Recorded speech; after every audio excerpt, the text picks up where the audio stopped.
Welcome to the Savvy Dentist Podcast with Dr. Jesse Green, the show where great dentistry meets great business. Listen in each week as we bring you an inspiring person who will share their story, ideas and business techniques to help you create a practice and a life you love.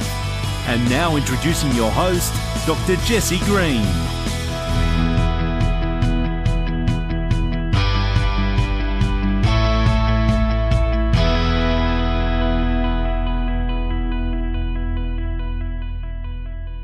What we're going to be going through is based on the work of a guy called Robert Cialdini, who wrote a fantastic book called Influence: The Psychology of Persuasion.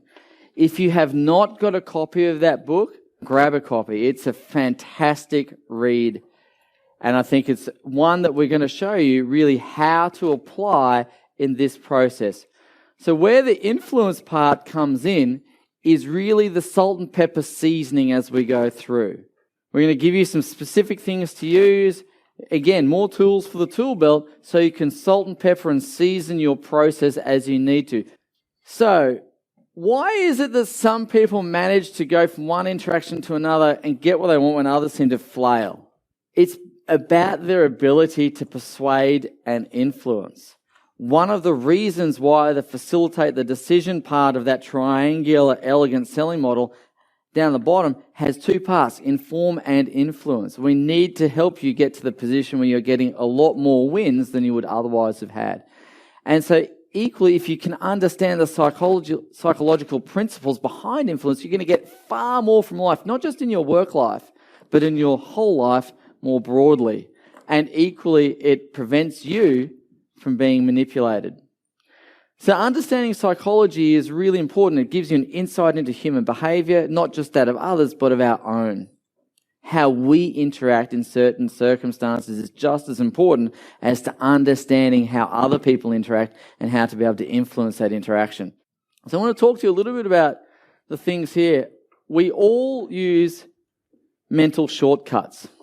Now, I can't remember the number of bits and bytes of information that we take in from around the environment at any given time, but it is tons. So tons and tons and tons of information, so much information that it is impossible to really process in a systematic fashion in a timely way. So we need to have shortcuts, we need to have rules of thumb, and we all have these, and when those shortcuts come up, it leads to an automatic and mechanistic action. And so we all have them.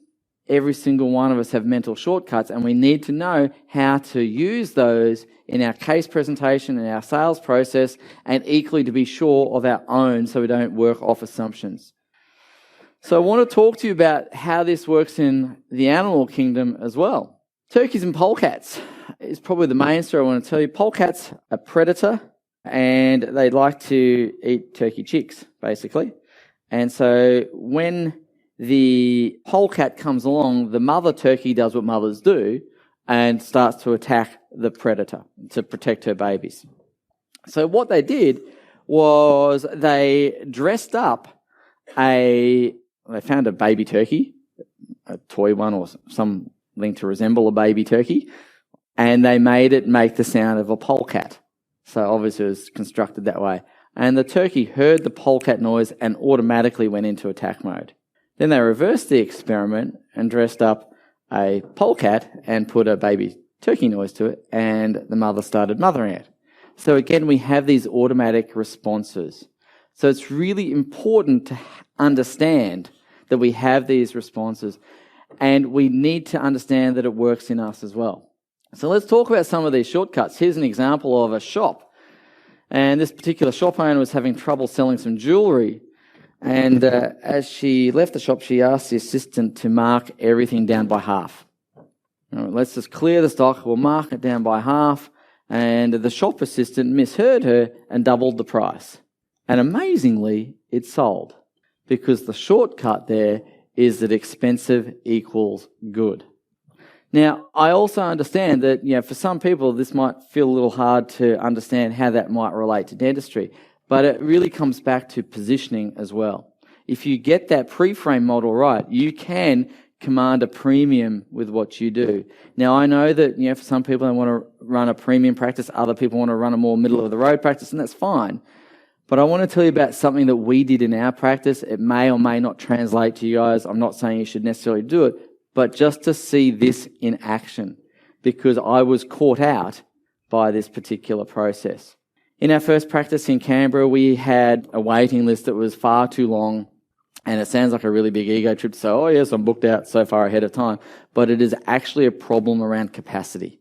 And so those who know my story know that I was burnt out, frustrated, stressed out, all that sort of stuff. So in a moment of exasperation, I jacked our prices up on some things by 30%, which is a lot, obviously, and thinking that that was going to thin out my appointment book, thinking that I'd suddenly repel the people that didn't want to pay the fees, and that would solve my problems. Now, this is, of course, before GFC and all that sort of stuff. But what ended up happening is I got busier. So I got more stressed, more frustrated, just had more money.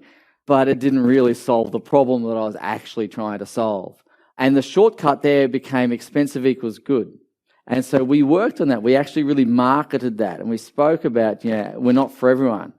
We deliberately went on that premium angle, and we were very clear about being a high fee practice. And therefore, we were good. Now, is that a strategy I'm suggesting for all of you? Absolutely not. But you need to understand that when you go to buy something, just because it's expensive doesn't mean it's good. Equally, we need to be aware of comparisons. If you put your hand in a bucket of cold water for a minute and then take it out and put it into a bucket of hot water, it feels hotter than it actually is. That's comparison. And then there's this other politically incorrect study that it amuses me no end. So there is a group of college blokes in America, and there's two groups, and they were asked on the hot or not scale to rank these particular photos of girls according to attractiveness. Now, I don't even know if this would get ethical approval these days, but nonetheless, this is what happened. So the two groups. One group looked at the group of girls and gave them, an average attractiveness score of whatever. And then the second group did exactly the same group of girls, same randomly selected guys and all that sort of stuff. The only difference was that they'd watched an episode of Charlie's Angels prior. Because they were comparing these girls to Charlie's Angels now, which is not particularly fair, but that's what happened, their score on the hot or not scale was less. And that's the power of comparisons. So people in retail understand this very, very implicitly. And when you go to buy a suit, if a man needs to buy a suit or a jumper, they know to sell him the suit first and then the jumper next, because the jumper seems cheap when compared to the suit. So you buy the main item first and the accessories. The reverse is true. If I was to buy the jumper first, the suit suddenly seems more expensive. So you've got to be a little bit careful how you use this. Okay?